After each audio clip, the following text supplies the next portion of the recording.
দিনের মাথায় যাই রোদ তুলছে ডাক্তার বোধ বাধ্য হয়ে অনন্য করে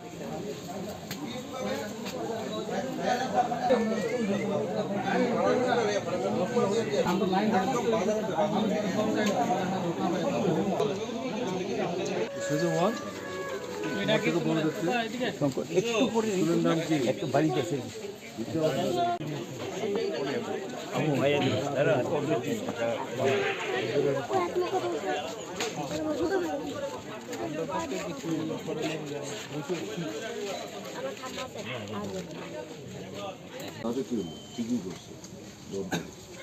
ঠিক আছে না স্যার ভয় নাই তো রংটা দিচ্ছে দুটো রং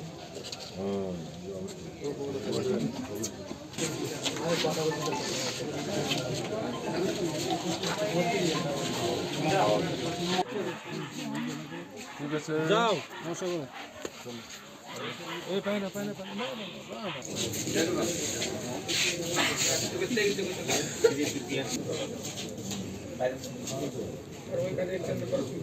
তো মানে অপ্রত্যাশিত কেন এরকম করে যারা করেছেন তারা বুঝতে পারছেন তাদের ভবিষ্যৎটা কি জিততে পারবে না ফিরে আসতে পারবে না এই ধারণা থেকেই তো এই কাণ্ড কারখানা করেছে তাই না কিন্তু নির্বাচনী লড়াইয়ে কেউ জিতবেন কেউ হয়তো জিততে পারবেন না কিন্তু তার জন্য এরকম করতে হয় নাকি 18 নির্বাচনের পর আমরা করেছি এরকম আমরা তো 18 নির্বাচনে পরাস্ত হয়েছি সরকার থেকে আমরা সরে গেছি কিন্তু কোনো জায়গায় তো এরকম কাণ্ড আমরা করিনি এটা তো দুর্বলতা এটা ঠিক না এটা গণতন্ত্রের প্রতি শ্রদ্ধা নিদর্শন না অবশ্য এটা যদি থাকতোই তাদের তাহলে এই স্লোগান নিয়ে তো ভোটটা হতো না আমরা এই বিষয়গুলো কোনো মতেই সমর্থন করি না এগুলি নিন্দা করি এবং আমরাও যেমন বলছি বামফ্রন্ট মার্ক্সবাদী কমিউনিস্ট পার্টির পক্ষ থেকে কোনোরকম জিজ্ঞাসা প্রতিহিংসামূলক দৃষ্টিভঙ্গি নিয়ে আমাদের কর্মীরা বিশেষ করে যুবকরা তারা যেন চিন্তাভাবনা না করে এলাকায় সবাই মিলেমিশে থাকতে হবে একটা পাড়ায় সবাই এক দলের সমর্থক নাও হতে পারে পাড়ার সবাই একসাথে থাকতে হবে তো শান্তি চাই সম্প্রীতি চাই সুস্থিতি চাই কেমন না এটা না হলে কী করে হবে একটা বাড়িতে যদি আগুন লাগে আপনি আগুন নিভাতে যাওয়ার আগে কি দেখবেন এইবারে কোন দলের সমর্থক না ওটা নিভাতে না গেলে ওখান থেকে আগুন তো আপনার বাড়িতেও আসতে পারে তাই না কাজে এই দৃষ্টিভঙ্গি নিয়েই তো আমাদের দেখতে হবে চিন্তা করতে হবে তাই বিশেষ করে বলবো আমাদের যারা বন্ধুরা আছেন তারা যাতে কোনো প্ররোচনার ফাঁদে পা না দেন নিজেরাও এমন কিছু যাতে না করেন যেটা প্ররোচনাত্মক হতে পারে আমি লক্ষ্য করলাম মুখ্যমন্ত্রী কালকে প্রেসের সঙ্গে কথা বলেছেন আজকে কোনো একটা পত্রিকায় তার ভাষণটা বেরিয়েছে কিন্তু মানে মুখ্যমন্ত্রীর মতো কথা বলে আমার মনে হয় হ্যাঁ আমি ওনার কাছে আবেদন করব আপনাদের মাঝখানে দাঁড়িয়ে যে কথাবার্তাগুলো আপনি বুঝে বলেছেন কিনা জানি না কিন্তু অনেকটা প্ররোচনাত্মক উস্কানিমূলক এটা হওয়া উচিত এখন পর্যন্ত তিনি মুখ্যমন্ত্রী স্বরাষ্ট্র দপ্তরের মন্ত্রী তার তো দায়িত্ব হচ্ছে শান্তি সুস্থিতি রক্ষা করা কাজে তার কাছ থেকে তার দলের কাছ থেকে যেমন আমরা এটা আশা করব আমরা তো বলছি এটা কাজে এই এলাকার মানুষের কাছে আমাদের আবেদন থাকবে কোনোরকম ভাবেই প্ররোচনার ফাঁদে যাতে কেউ পা না দেয় নিজেদের মধ্যে রাজনৈতিক ভেদাভেদ যাই থাকুক এলাকায় আমরা সবাই যাতে একসাথে চলে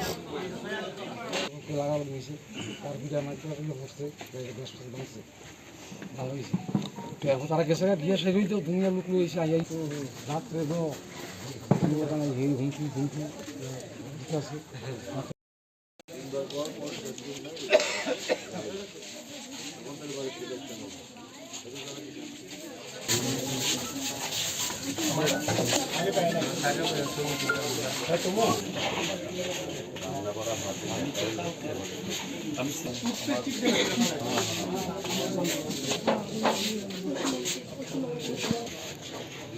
দিনের মাথায় যাই রোদ তুলছে ডাক্তার বোধ বাধ্য হয়ে অনন্য করে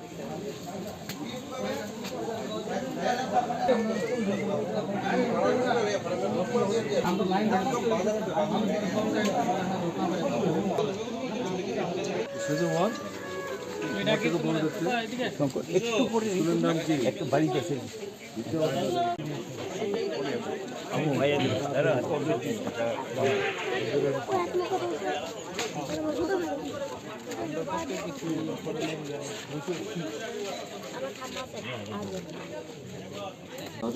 ঠিকই করছে ঠিক আছে না স্যার হয় নাই তো রংটা দিচ্ছে দুটোর রং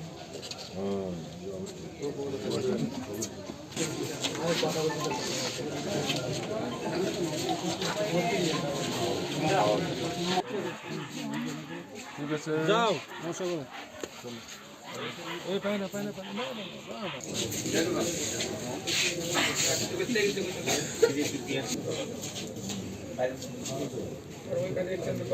এটা তো মানে অপ্রত্যাশিত। কেন এরকম করে?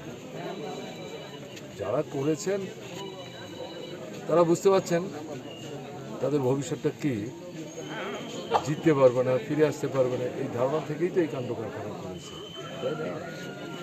কিন্তু নির্বাচনী লড়াইয়ে কেউ জিতবেন, কেউ হয়তো জিততে পারবেন না, কিন্তু তার জন্য এরকম করতে হয় নাকি? 18 নির্বাচনের পর আমরা করেছি এরকম? আমরা তো 18 নির্বাচনে পরাস্ত হয়েছি, সরকার থেকে আমরা সরে গেছি, কিন্তু কোনো জায়গায় তো এরকম কাণ্ড আমরা করিনি। এটা তো দুর্বলতা, এটা ঠিক না, এটা গণতন্ত্রের প্রতি শ্রদ্ধার নিদর্শন না। অবশ্য এটা যদি থাকতোই তাদের, তাহলে এই স্লোগান নিয়ে তো ভোটটা হতো না। আমরা এই বিষয়গুলোকে কোনো মতেই সমর্থন করি না, এগুলি নিন্দা করি।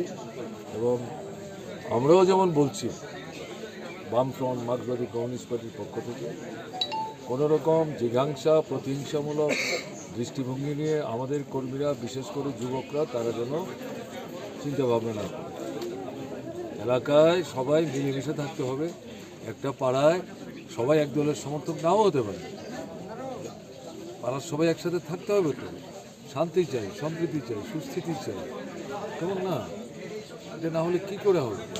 একটা বাড়িতে যদি আগুন লাগে, আপনি আগুন নিভাতে যাওয়ার আগে কি দেখবেন এইবারে কোন দলের সমর্থক কোন দলের সমর্থক না? ওটা নিভাতে না গেলে ওখান থেকে আগুন তো আপনার বাড়িতেও আসতে পারে, তাই না? কাজে এই দৃষ্টিভঙ্গি নিয়েই তো আমাদের দেখতে হবে, চিন্তা করতে হবে। তাই বিশেষ করে বলবো, আমাদের যারা বন্ধুরা আছেন তারা যাতে কোনো প্ররোচনার ফাঁদে পা না দেন, নিজেরাও এমন কিছু যাতে না করেন যেটা প্ররোচনাত্মক হতে পারে। আমি লক্ষ্য করলাম মুখ্যমন্ত্রী কালকে প্রেসের সঙ্গে কথা বলেছেন, আজকে কোনো একটা পত্রিকায় তার ভাষণটা বেরিয়েছে, কিন্তু মানে মুখ্যমন্ত্রীর মতো কথা বলে আমার মনে হয়। হ্যাঁ, আমি ওনার কাছে আবেদন করব আপনাদের মাঝখানে দাঁড়িয়ে, যে কথাবার্তাগুলো আপনি বুঝে বলেছেন কিনা জানি না, কিন্তু অনেকটা প্ররোচনাত্মক, উস্কানিমূলক এটা হওয়া উচিত। এখন পর্যন্ত তিনি মুখ্যমন্ত্রী, স্বরাষ্ট্র দপ্তরের মন্ত্রী, তার তো দায়িত্ব হচ্ছে শান্তি সুস্থিতি রক্ষা করা। কাজে তার কাছ থেকে, তার দলের কাছ থেকে যেমন আমরা এটা আশা করব, আমরা তো বলছি এটা। কাজে এই এলাকার মানুষের কাছে আমাদের আবেদন থাকবে, কোনো রকম ভাবি প্ররোচনার ফাঁদে যাতে কেউ পা না দেয়। নিজেদের মধ্যে রাজনৈতিক ভেদাভেদ যাই থাকুক, এলাকায় আমরা সবাই যাতে একসাথে চলে যাবো। লাগানো হয়েছে, তার বিটা মাইক বসছে, বাঁচছে, ভালো হয়েছে। তো এখন তারা গেছে দিয়ে সেগুলি তো দুনিয়া লোক লইছে আইয়াই রাত্রে তো হুমকি আছে।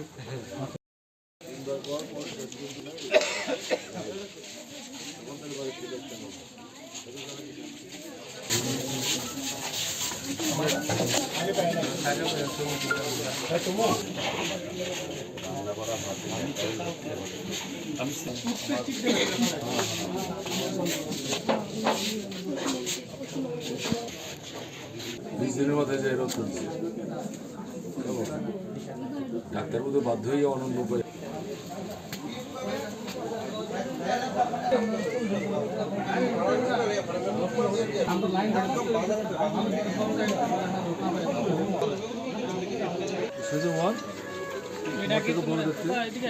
একটু পরে নাম কি? একটু বাড়িতে আছে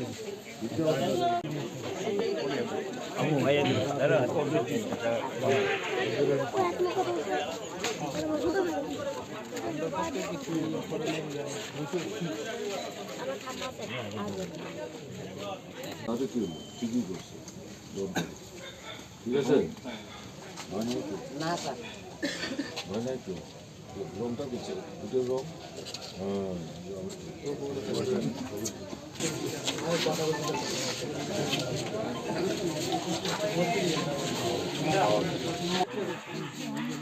ঠিক আছে, যাও মশা করে এই পাই না